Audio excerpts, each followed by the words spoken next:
न जाती अमात्य अमार्गे जेणु मो चित्ते नारायण उत्कंठा भावे सुमरण कहउछंती मोहर इंद्रिय गण देवे न जाती अमात्य अमार्गे अर्थात आमे जेपरी विष पछरे गोड़ुछंती माने धावन करूछंती सेपरी ब्रह्मा कहउछंती जे मोर इंद्रिय माने केवल भगवान मुखी होइछंती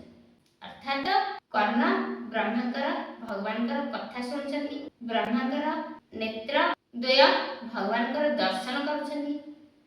आ मनरे शब्दा बेले स्मरण रे ब्रह्मा भगवान को स्मरण करूछंती तांकर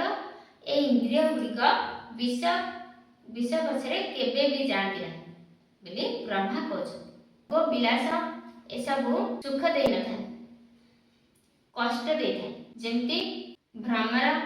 आ पतंग आ मातंग अर्थात हाथी ए सब जो पांच विषय माछ जेपरी मृत्यु मुखरे पड़ले सेपरी ए विष पछरे गोड़ाइले आमे केबे हेले शांति पाइबा नहीं भगवान को मुखी करेबा उचित अर्थात आमे इंद्रिय मानकु अभ्यास बଳରେ भगवान को सेवा रे लगाइबा उचित भगवान गीता रे कहछि अभ्यास बळे इंद्रिय गण भगवान को सेवा रे लाग जाय सेति भाई ब्रह्मा एथार कहउछथि मोहर इंद्रिय गण देवे न जंती अमात्य अमार्गे जेणु मो चित्ते नारायण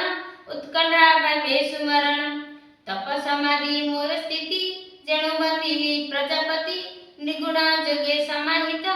एणु मु आत्मा तत्रे जातम तार चरणे नमस्कार जे भावे तुटई संसार शुभे से मंगल शासन आनंदमय मूल ध्यान आत्मरी आत्मा माया करे लीला रे संसार विहार भगवान कर ए संसार हछि केवल लीला मात्र भगवान कर लीला मात्र भगवान कर माने ए संसार रे जेते सब देखुचंदी भगवान कर स्वरूप मायामय आ किछि नहीं ब्रह्मादि देवे आगचर माने अदृश्य भाव रे रही माया रचिछंती आत्मा रे आत्मा माया करी लीला रे संसार विहार ब्रह्मादि देवे आगचर अकुंठ महिमा जहार दृश्य अदृश्य सर्वव्यापी गगन जेने विश्वरूपी ब्रह्मादि देवे आगचर माने ब्रह्मा कहउछंती मते भी जाना पड़े नहीं भगवान कर आगोचर माने मु भी सब किछि जानि पारे नहीं भगवान कर आदि अंत तो आमे कोन जान भगवान कर करुणा जाकु हुए अल्प बहुत बुझी भगवान को पाई जाने शास्त्र कहे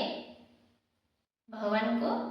के भी पूरा बुझी पार नहीं दृश्य अदृश्य सर्वव्यापी गगन जेने विश्वरूपी दृश्य रूप रे भगवान अदृश्य रूप रे भगवान सर्वत्र व्याप्त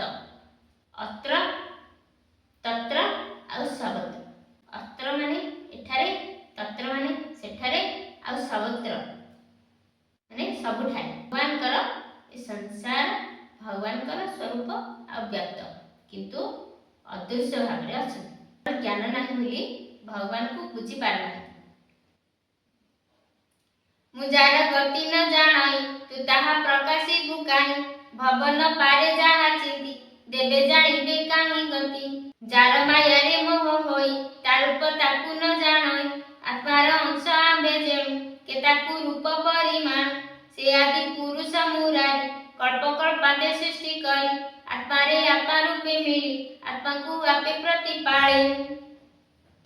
में भगवान को भगवान होचनी परमात्मा आमे आम भितरे आत्मा रूप रे अछन आउ सबु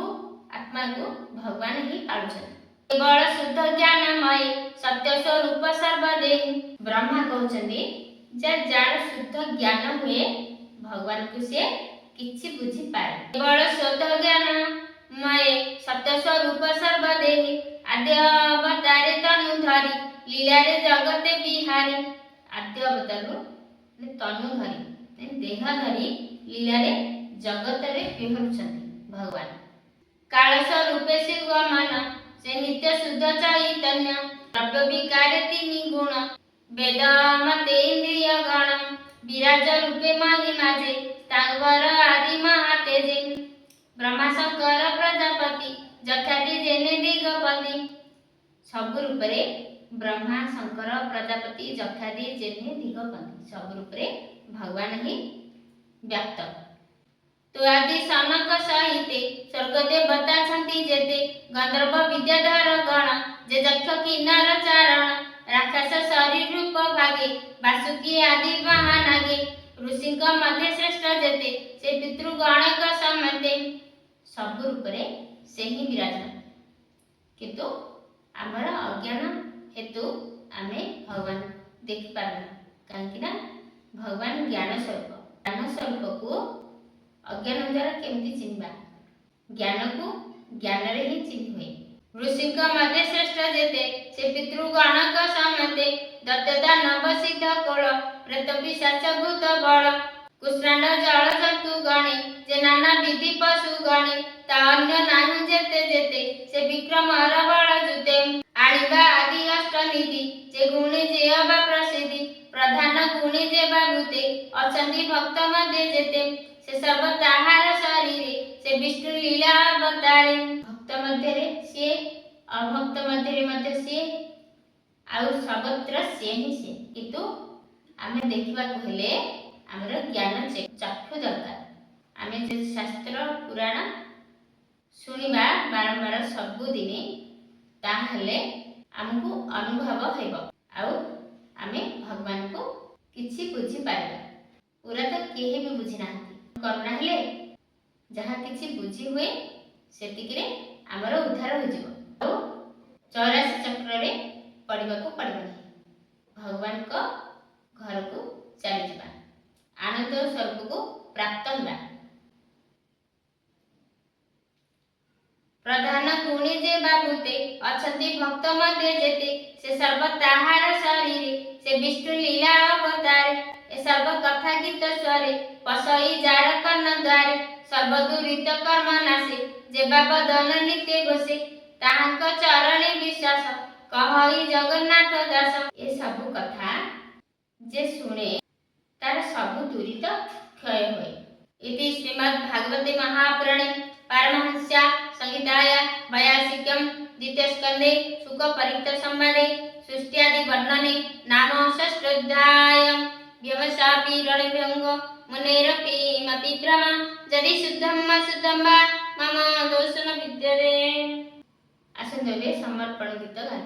मोर जीवन को समर्पित प्रभु सब भार तुमे निय जीवन संग्रामे हार जीत जा तुमे ताहा बुझुथाओ समर्पित मोर जीवन नाटके तुमे सूत्रधर हुआ समर्पित मोर गुण दोष सब तुम्हारी करुणा निय एक कृपा कर दयामय प्रभु संसार रु जाय डरी अनासक्त होई संसार रहे जड़े पद्मंत्र परी पर जन्म जेब मनुष्य करिब तब सेवा करी कर तुम सेवा करी संसार तरी पाई अनुग्रह कर मनुष्य जन्म रे जेते जन्म देव निष्काम भक्त कर मृत्यु समय रे तुम पाद पदे मोर चित्त स्थिर मुई नर तुमे अट नारायण प्रभु एते मातर संसार मु दुख कष्ट भागी विश्व तुम खेल घर